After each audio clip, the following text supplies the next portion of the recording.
Apakah kamu pernah merasa seperti memikul beban dunia di pundakmu? Apakah kamu pernah merasa bingung dalam kesulitan, bertanya-tanya dari mana pertolonganmu akan datang?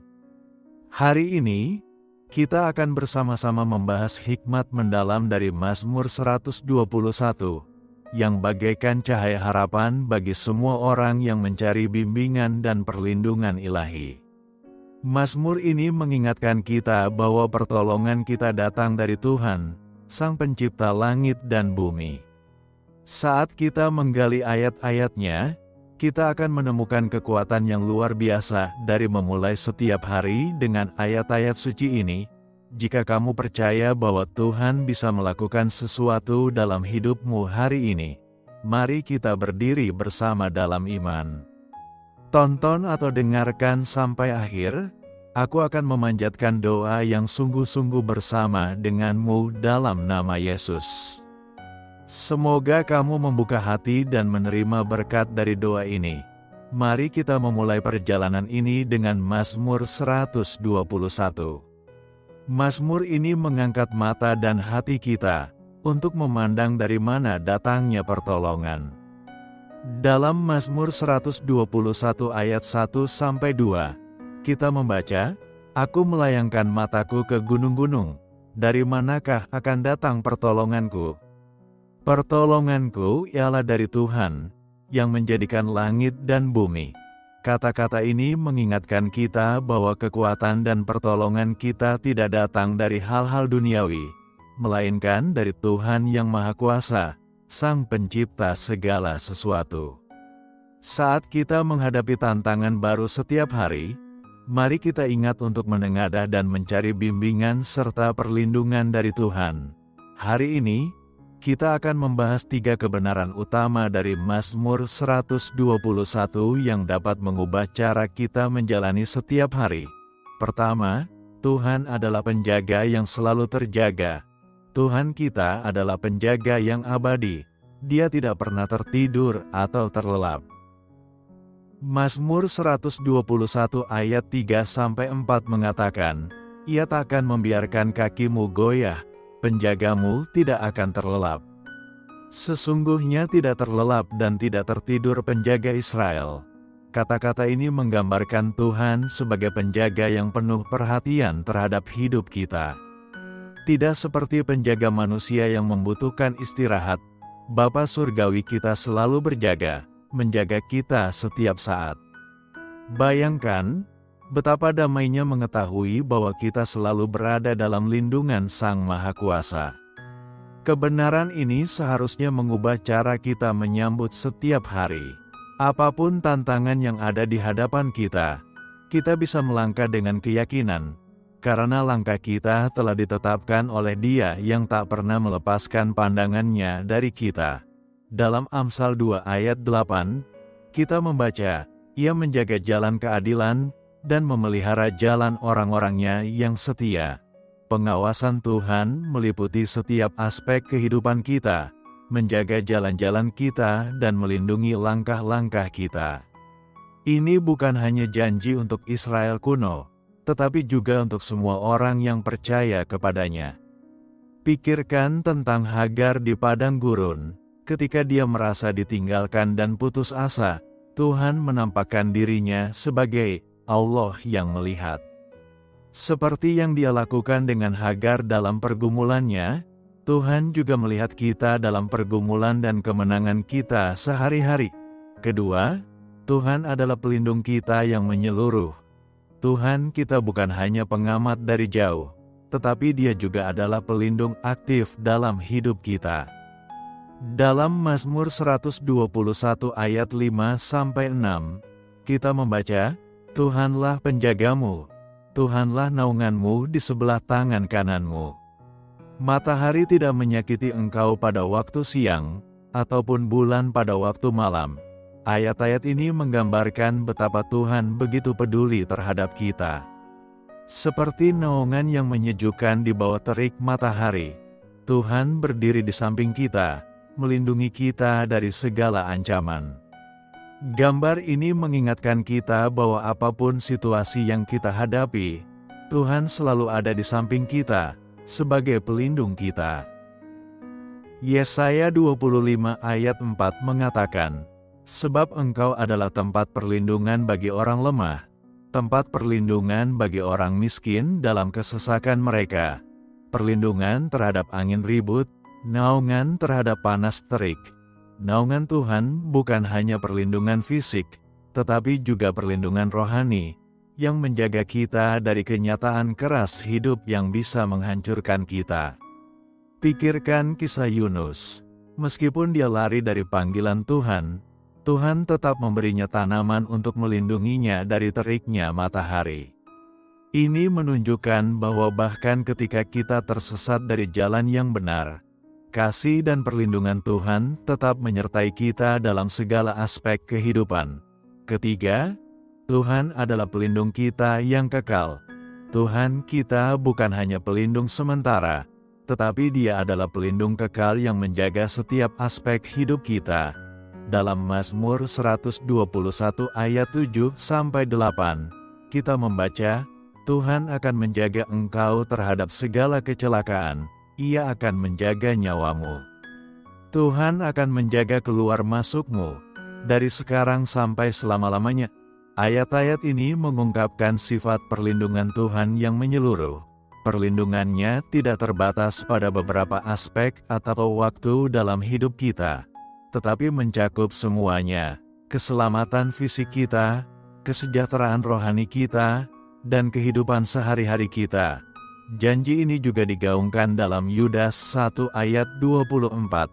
"Bagi Dia yang berkuasa menjaga supaya jangan kamu tersandung dan yang membawa kamu dengan tak bernoda dan penuh kegembiraan di hadapan kemuliaan-Nya." Perlindungan Tuhan tidak hanya terbatas pada kehidupan kita di bumi ini, tetapi juga meluas ke dalam kekekalan. Pikirkanlah kisah Sadrah, Meshach, dan Abednego. Bahkan dalam tungku api yang menyala-nyala, Tuhan melindungi mereka, menunjukkan kekuatannya untuk melindungi kita bahkan dalam keadaan yang paling ekstrim sekalipun. Sekarang, mari kita berdoa bersama-sama kepada Tuhan. Bapa Surgawi, aku datang ke hadapan-Mu dengan pujian, karena Engkaulah pencipta langit dan bumi. Engkaulah Allah yang menciptakan gunung-gunung, lautan, dan segala sesuatu dengan firman-Mu. Engkaulah penolongku, kekuatanku, dan perisaiku. Aku menengadah kepadamu, karena Engkaulah tempat perlindunganku, bentengku. Tidak ada yang dapat dibandingkan dengan-Mu, Tuhan, tidak ada yang sebanding dengan kebesaran-Mu. Engkaulah yang menjaga jiwaku, yang senantiasa memelihara hidupku siang dan malam. Aku meninggikan nama-Mu, karena Engkau kudus, adil, dan penuh kemuliaan. Engkaulah Allah yang setia, yang tidak pernah terlelap, tidak pernah tertidur, dan aku mempercayakan seluruh hatiku kepadamu. Terima kasih, Tuhan, untuk kasih setia dan rahmat-Mu yang baru setiap pagi. Terima kasih telah menjadi penolongku, menjadi bentengku di saat aku membutuhkan. Aku bersyukur dapat setiap hari menengadah kepadamu, mencari bimbingan, perlindungan, dan kekuatan dari-Mu. Terima kasih karena Engkau selalu memeliharaku, melindungiku dari bahaya, dan menuntun langkah-langkahku setiap hari. Tuhan, aku memohon ampun atas dosaku. Ampunilah aku di saat-saat aku mengandalkan kekuatanku sendiri, bukan mempercayakan pertolonganku kepadamu.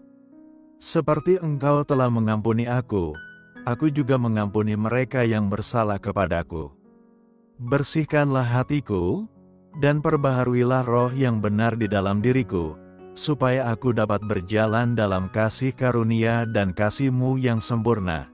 Hari ini, aku menyatakan bahwa aku akan menengadah ke gunung-gunung, karena pertolonganku berasal dari-Mu, Tuhan. Dalam nama Yesus Kristus, aku menolak setiap roh ketakutan, keraguan, dan keputusasaan yang berusaha berakar dalam hidupku. Aku mengikat semua kebohongan musuh yang ingin membuatku merasa sendirian dan tanpa pertolongan, dan aku menyatakan bahwa Engkau besertaku. Terima kasih, karena Engkaulah penjagaku, dan tidak ada bencana yang akan mendekati hidupku. Aku menyatakan bahwa Engkau akan menjaga kepergianku dan kedatanganku, dari sekarang sampai selama-lamanya.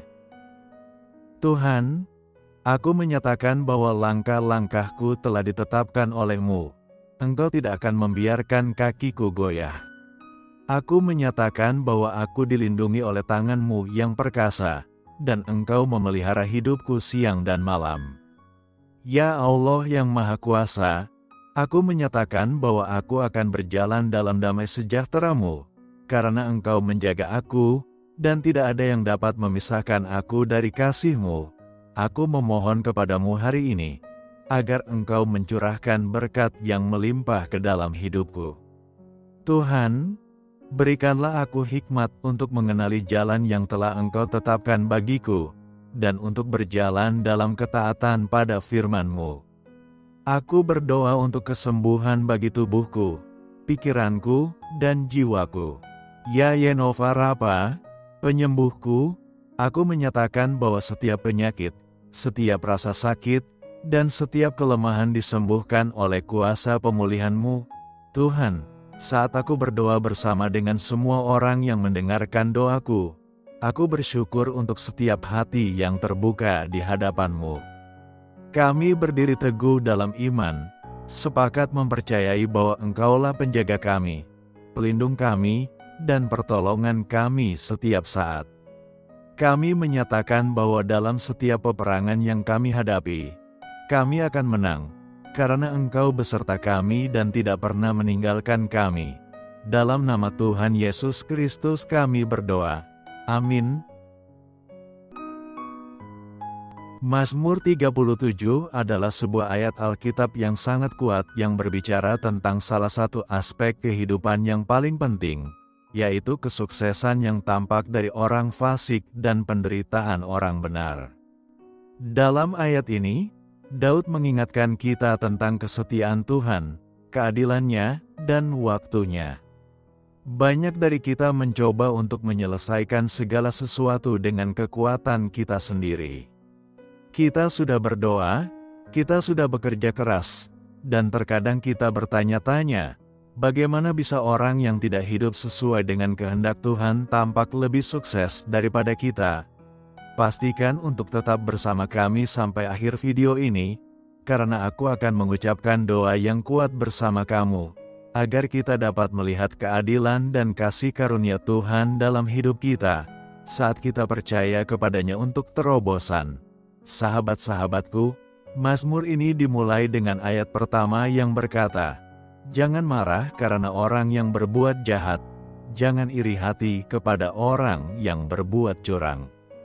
Dalam dunia yang kita tinggali saat ini, sangat mudah untuk merasa patah semangat saat kita melihat orang-orang yang tampaknya berhasil meskipun mereka melakukan perbuatan yang salah, baik itu di tempat kerja, di politik, atau bahkan dalam hubungan pribadi.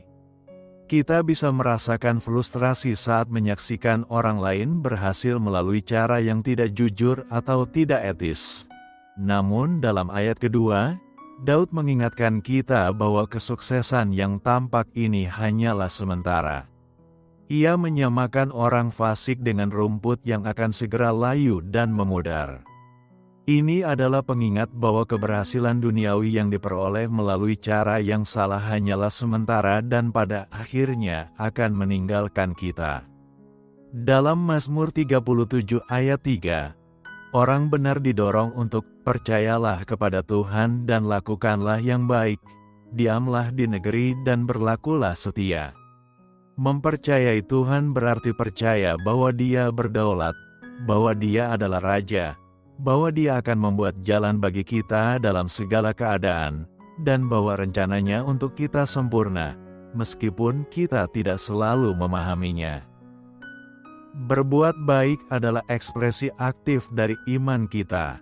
Tidak cukup hanya menghindari kejahatan, kita juga harus berusaha hidup dengan benar.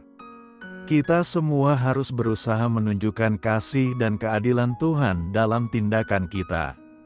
Ketika kita melakukannya, kita dapat yakin bahwa Tuhan akan memelihara kita. Seperti gembala yang menjaga dombanya, banyak dari kita sedang mengerjakan rencana kita sendiri. Kita mencoba membangun rumah, mendidik anak-anak kita dengan cara yang benar, merencanakan perjalanan, menjaga kesehatan kita, dan mendorong bisnis kita agar berjalan dengan baik. Namun sahabatku, kita harus bersukacita dalam Tuhan, memberinya akses ke pikiran kita, memberikannya akses ke keinginan terdalam kita, dan mengizinkannya untuk menjadi bagian dari rencana kita, bagian dari hidup kita. Kita ingin mempersembahkan hal-hal ini kepadanya agar Dia dapat memberikan kita kesuksesan dan menuntun kita menjauh dari jebakan dan perangkap musuh. Mazmur 37 ayat 4 adalah salah satu ayat yang paling disukai dalam Alkitab, yang berkata, "Dan bergembiralah karena Tuhan, maka Ia akan memberikan kepadamu apa yang diinginkan hatimu." Sekilas, ayat ini tampak seperti janji bahwa Tuhan akan mengabulkan apapun yang kita inginkan, tetapi sangat penting untuk memahami makna yang lebih dalam. Bergembira dalam Tuhan berarti menemukan sukacita dan kepuasan kita yang sejati di dalam Dia, bukan pada hal-hal dunia ini. Ketika kita memilih untuk bersukacita dalam Tuhan, keinginan kita akan selaras dengan kehendak-Nya. Sahabat-sahabatku, hati kita akan mulai merindukan apa yang dirindukannya, dan sebagai hasilnya, kita akan menerima keinginan hati kita. Bukan karena itu adalah keinginan egois kita sendiri, tetapi karena itu adalah keinginan yang Tuhan taruh dalam diri kita. Mazmur 37 ayat 5 mengingatkan kita untuk serahkanlah hidupmu kepada Tuhan dan percayalah kepadanya, dan Ia akan bertindak. Ketika kita menyerahkan rencana, impian, dan kecemasan kita kepadanya, itu adalah keputusan yang sadar untuk menempatkan hidup kita di tangan Tuhan dan mempercayai bahwa Dia akan mengarahkan jalan kita dan menuntun kita menuju kesuksesan. Ini tidak selalu mudah, itu bisa sangat menantang, terutama dalam dunia yang menghargai kemandirian dan kontrol. Namun pemazmur meyakinkan kita bahwa ketika kita menyerahkan jalan kita kepada Tuhan, Dia akan bertindak atas nama kita. Ini tidak berarti bahwa segala sesuatunya akan selalu terjadi sesuai dengan jadwal kita atau dengan cara yang kita harapkan. Tetapi itu berarti bahwa Tuhan terlibat secara aktif dalam hidup kita, bekerja untuk kebaikan kita. Mazmur 37 ayat 7 mendorong kita untuk berdiam dirilah di hadapan Tuhan dan nantikanlah Dia dengan sabar. Dalam dunia yang serba cepat ini, terutama dengan kehadiran media sosial, kesabaran adalah sifat yang sering kali langka. Kita semua cenderung mengharapkan hasil yang instan, dan menunggu sering terasa seperti waktu yang terbuang. Namun, pemazmur mengingatkan kita bahwa menunggu Tuhan tidak pernah sia-sia. Berdiam di hadapan Tuhan berarti menenangkan hati dan pikiran kita, menahan diri untuk tidak terburu-buru atau mengambil tindakan sendiri. Itu adalah bentuk kepercayaan, cara kita berkata, "Tuhan, aku tahu Engkau yang mengendalikan, dan aku bersedia menunggu waktu-Mu yang sempurna." Menunggu Tuhan bisa sangat sulit, terutama saat kita menghadapi tantangan. Ketika kita menghadapi masalah kesehatan, ketika kita tidak punya uang, ketika hubungan kita sedang dalam masalah, atau ketika pekerjaan kita terancam, dan terkadang kita merasa begitu terjebak. Namun, justru dalam masa-masa menunggu itulah iman kita diperkuat dan karakter kita dipurnikan. Sebuah ayat yang sangat kuat dalam Mazmur 37 adalah ayat 11. Ketika Daud menulis, "Tetapi orang-orang yang rendah hati akan mewarisi negeri dan akan bergembira karena kesejahteraan yang berlimpah." Ayat ini menggemakan kata-kata Yesus dalam khotbah di bukit, di mana Dia berkata, "Berbahagialah orang yang lemah lembut, karena mereka akan memiliki bumi." Orang yang lemah lembut adalah mereka yang dengan rendah hati tunduk pada kehendak Tuhan, mempercayai keadilannya daripada berusaha menegaskan kekuatan mereka sendiri. Meskipun orang fasik tampak berhasil untuk sementara, kesuksesan mereka pada akhirnya bersifat sementara. Sebaliknya, orang benar, mereka yang hidup menurut cara-cara Tuhan, akan mewarisi tanah dan mengalami damai sejahtera serta kelimpahan yang sejati. Sepanjang Mazmur 37, Daud menekankan kesetiaan Tuhan kepada mereka yang memilih untuk mempercayainya. Dia menulis, Tuhan menetapkan langkah-langkah orang yang hidupnya berkenan kepadanya. Apabila ia jatuh, tidaklah sampai tergeletak, sebab Tuhan menopang tangannya. Ini adalah pengingat yang menghibur bahwa meskipun kita menghadapi kesulitan, kita tidak sendirian. Tuhan bersama kita, membimbing langkah-langkah kita dan menopang kita ketika kita jatuh. Kita semua mungkin menghadapi tantangan dalam bentuk yang berbeda, mungkin mengalami berbagai kemunduran, tetapi kita bisa yakin bahwa Tuhan sedang bekerja atas nama kita. Dia adalah tempat perlindungan dan kekuatan kita, penolong yang selalu hadir dalam masa-masa kesulitan. Jadi, ketika kita mempersiapkan diri untuk berdoa hari ini, saat kita siap untuk menyerahkan segalanya ke tangan Tuhan dan mempercayai waktunya, mari kita berdoa.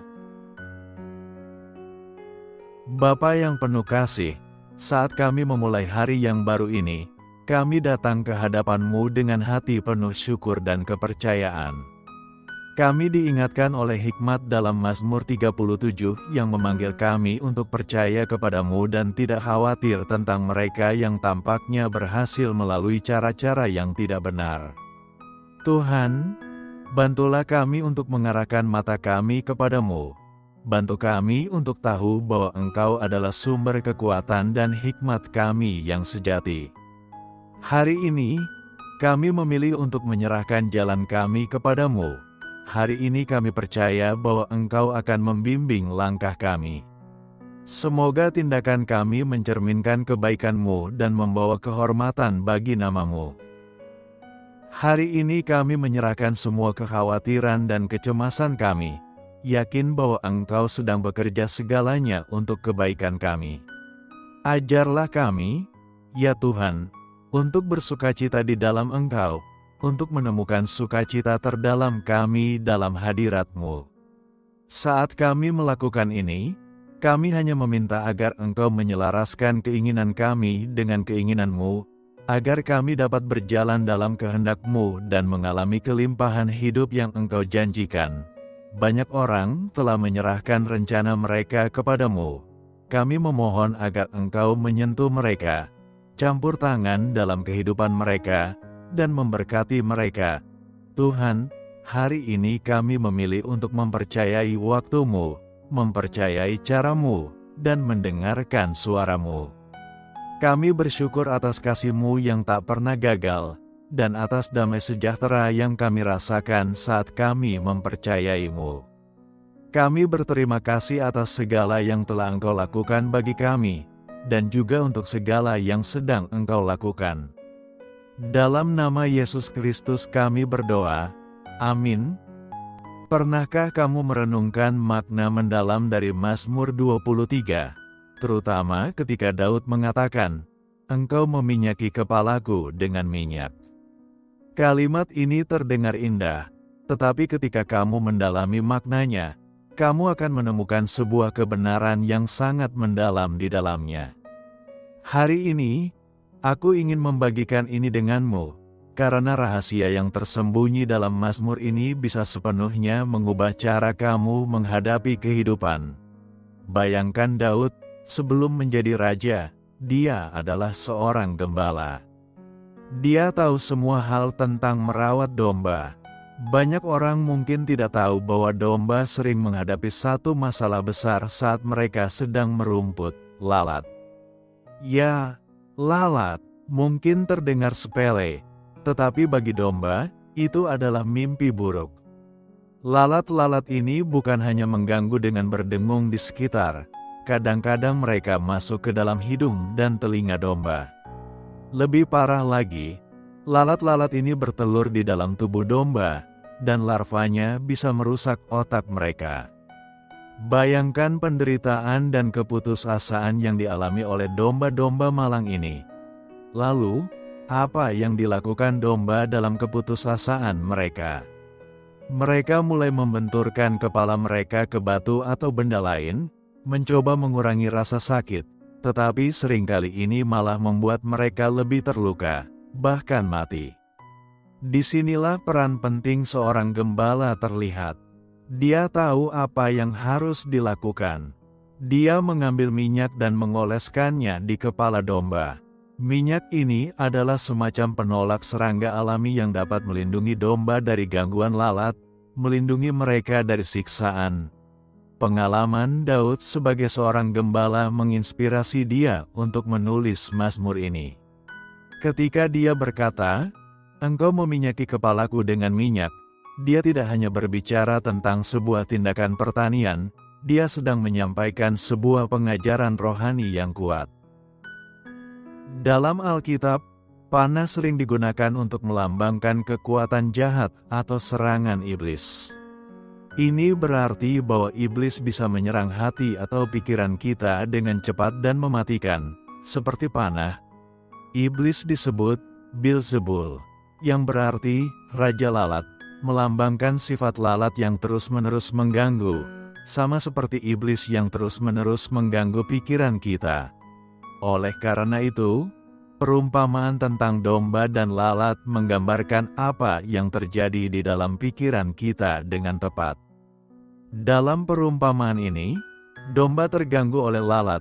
Lalat-lalat itu masuk ke hidung dan telinga mereka, bahkan bertelur, yang menyebabkan domba merasa sangat menderita.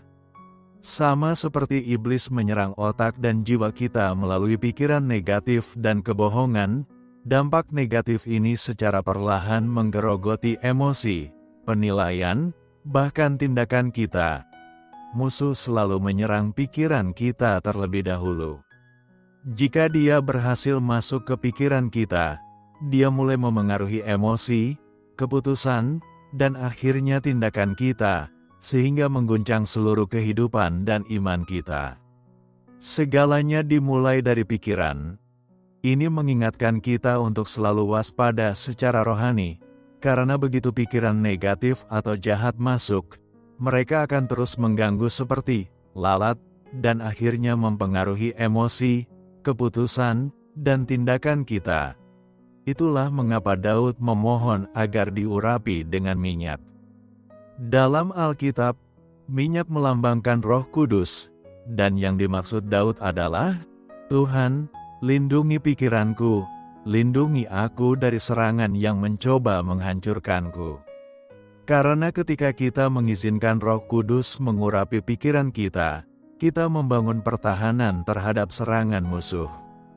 Faktanya adalah, kita lebih membutuhkan pengurapan ini sekarang daripada sebelumnya. Kita hidup di dunia yang penuh gangguan, masalah, dan berita buruk, dan musuh selalu siap memanfaatkan setiap celah yang kita tinggalkan. Jika pikiran kita tidak dilindungi oleh Roh Kudus, kita akan mudah terperangkap dalam kekhawatiran, ketakutan, kecemasan, dan serangkaian emosi negatif lainnya. Roh Kudus adalah minyak yang melindungi kita. Pernahkah kamu merasa begitu terbebani oleh pikiran negatif? Ini seperti lalat di kepala domba-domba itu, pikiran-pikiran ini masuk dan mulai menggerogoti kita dari dalam. Jika kita tidak membiarkan minyak pengurapan Roh Kudus menutupi kita akan seperti domba-domba itu, membenturkan kepala kita ke batu, mencoba mencari pelarian di tempat yang tidak ada harapan. Pikirkan saat-saat di mana kamu mencoba mencari pelarian melalui hal-hal duniawi. Kadang-kadang kita beralih ke media sosial, hiburan, makanan, atau bahkan hubungan, berharap mereka dapat membuat kita merasa lebih baik, tetapi seperti domba-domba itu, kita akhirnya hanya membuat diri kita lebih terluka. Hanya Roh Kudus yang bisa memberikan kita kedamaian dan perlindungan sejati yang kita butuhkan. Jadi, bagaimana kita menerima pengurapan yang Daud bicarakan? Sebenarnya, ini tidak rumit. Kita harus hidup sesuai dengan bimbingan dan kekuatan Roh Kudus. Ini berarti bergantung pada bimbingan Roh Kudus dalam kehidupan sehari-hari, menjaga hubungan yang dekat dengan Tuhan, dan membiarkan Roh Kudus memimpin pikiran, tindakan, dan keputusan kita. Ini termasuk tunduk pada kehendak Tuhan, mencari pertumbuhan rohani, dan hidup dengan saleh melalui kuasa Roh Kudus. Dengan cara ini, kita bisa menerima pengurapan seperti yang Daud katakan. Ini tidak berarti kita harus sempurna, juga tidak berarti kita tidak akan menghadapi masalah. Tapi kita harus belajar berjalan dengan Tuhan setiap hari, membiarkan Roh Kudus memperbarui pikiran kita dan melindungi kita dari serangan. Filipi 2 ayat 5 mengatakan, "Hendaklah kamu dalam hidupmu bersama, menaruh pikiran dan perasaan yang terdapat juga dalam Kristus Yesus." Dengan kata lain, kita perlu belajar berpikir seperti Yesus, melihat hal-hal dari sudut pandangnya. Ini hanya mungkin terjadi ketika kita membiarkan Roh Kudus mengurapi pikiran kita dengan minyak-Nya. Namun, aku harus jujur padamu, ini bukan sesuatu yang terjadi dalam semalam, tetapi merupakan proses harian. Seperti gembala yang harus mengurapi domba-dombanya secara teratur, kita juga perlu sering menerima pengurapan ini. Setiap pagi ketika bangun, mintalah Roh Kudus untuk melindungi pikiranmu, agar tidak ada lalat musuh yang masuk ke dalam kepalamu. Hidup bisa sangat sulit, seringkali kita merasa tenggelam dalam gelombang kekhawatiran, ketakutan, dan keraguan. Tetapi ketika kita membiarkan Roh Kudus mengurapi pikiran kita akan menemukan kedamaian di tengah badai. Tiba-tiba, lalat-lalat yang dulu menyiksa kita tidak bisa lagi mendekati kita. Mereka tidak lagi mempengaruhi kita dengan cara yang sama, karena kita telah dilindungi. Teman yang terkasih, ingatlah satu hal yang sangat penting. Pengurapan bukan hanya untuk melindungi kita, tetapi juga untuk memperkuat kita. Ketika Roh Kudus mengurapi kita, Dia tidak hanya melindungi kita dari serangan musuh, tetapi juga memberi kita kekuatan untuk melanjutkan, membantu kita mengatasi setiap rintangan yang kita hadapi. Jangan biarkan musuh menghancurkan hidupmu melalui emosi atau pikiran negatif. Biarkan Roh Kudus mengurapi pikiranmu dan melindungi jiwamu. Kamu akan menemukan bahwa tidak peduli seberapa berat pertempuran itu, kamu bisa hidup dengan damai dan tujuan, karena Tuhan selalu memegang kendali atas segalanya. Sekarang, mari kita berdoa bersama. Bapa Surgawi yang terkasih, kami datang ke hadirat-Mu dengan hati yang penuh syukur dan hormat. Ya Tuhan, seperti yang Daud katakan dalam Mazmur 23, Engkau adalah gembala kami tidak akan kekurangan. Hari ini, kami secara khusus berterima kasih kepadamu karena telah mengurapi kepala kami dengan minyak. Bapa, kami hidup di dunia yang penuh tantangan dan godaan. Seperti kawanan domba yang diganggu oleh lalat, pikiran kami seringkali diganggu oleh pikiran-pikiran negatif, kekhawatiran, dan ketakutan. Lalat-lalat ini mencoba masuk ke dalam hati kami, mengganggu damai sejahtera kami, dan menggoyahkan iman kami. Tetapi Tuhan, kami bersyukur kepadamu karena Engkau telah memberikan minyak pengurapan Roh Kudus kepada kami. Tuhan, kami berdoa agar Engkau hari ini mengurapi kepala kami dengan minyak Roh Kudus-Mu. Biarlah minyak ini menjadi penghalang bagi pikiran kami, melindungi kami dari serangan musuh. Ketika kecemasan menyerang, biarlah damai sejahtera-Mu menjaga hati kami seperti benteng. Ketika keraguan masuk, biarlah kebenaran-Mu menerangi jalan kami seperti pelita. Bapa, Kami mengakui bahwa seringkali kami mencoba mengandalkan kekuatan kami sendiri untuk melawan lalat-lalat ini. Kami beralih ke hal-hal duniawi untuk mencari penghiburan, tetapi akhirnya hanya menambah penderitaan. Tuhan, ampunilah kelemahan kami. Tolong ajari kami untuk sepenuhnya bergantung padamu. Biarlah kami seperti Daud, menyadari bahwa hanya Engkau yang benar-benar melindungi dan menyediakan bagi kami. Roh Kudus, kami mengundang Engkau untuk memperbarui pikiran dan hati kami. Biarlah kami memiliki pikiran Kristus, melihat dunia di sekitar kami dan tantangan yang kami hadapi dengan matanya. Berikan kami hikmat agar kami dapat membedakan apa yang berasal dari-Mu dan apa yang berasal dari dunia ini. Tuhan, kami memohon agar Engkau memberi kami kekuatan untuk dapat hidup setiap hari di hadirat-Mu. Bantu kami membangun hubungan yang intim dengan-Mu, agar hidup kami dapat memancarkan kemuliaan-Mu. Ketika kami lemah, kuatkanlah kami. Ketika kami jatuh, topanglah kami. Bapa, kami juga berdoa untuk saudara-saudari kami yang sedang menghadapi kesulitan dan pergumulan. Kami memohon agar Engkau mengurapi hati mereka dengan minyak-Mu, menyembuhkan luka-luka mereka. Biarlah mereka menemukan damai-Mu di tengah badai, dan melihat terang-Mu dalam kegelapan. Tuhan, kami bersyukur kepadamu karena minyak pengurapan-Mu bukan hanya untuk melindungi kami, tetapi juga untuk memperlengkapi kami. Berikan kami keberanian dan kekuatan untuk menghadapi setiap tantangan hidup. Jadikan kami sebagai bejana di tangan-Mu, membawa kasih dan kebenaran-Mu ke dunia yang terluka ini. Bapa, kami mengakui bahwa kami perlu dipenuhi oleh Roh Kudus-Mu setiap hari. Seperti seorang gembala yang perlu mengurapi domba-dombanya secara teratur, kami memohon agar setiap pagi Engkau melimpahkan pengurapan yang segar atas kami. Biarlah hidup kami memancarkan keharuman Kristus, menarik orang lain untuk mengenal-Mu. Terakhir, ya Tuhan, kami mengembalikan segala kemuliaan kepadamu. Karena hanya Engkaulah yang layak menerima pujian, kehormatan, kemuliaan, dan kuasa. Kami percaya, apapun jalan di depan kami, Engkau selalu bersama kami. Engkau adalah kekuatan kami, perisai kami, tempat perlindungan kami. Kami berdoa dalam nama Tuhan Yesus Kristus. Amin. Teman yang terkasih, jika kamu bersetuju dengan doa ini, tuliskan "Amin" di kolom komentar.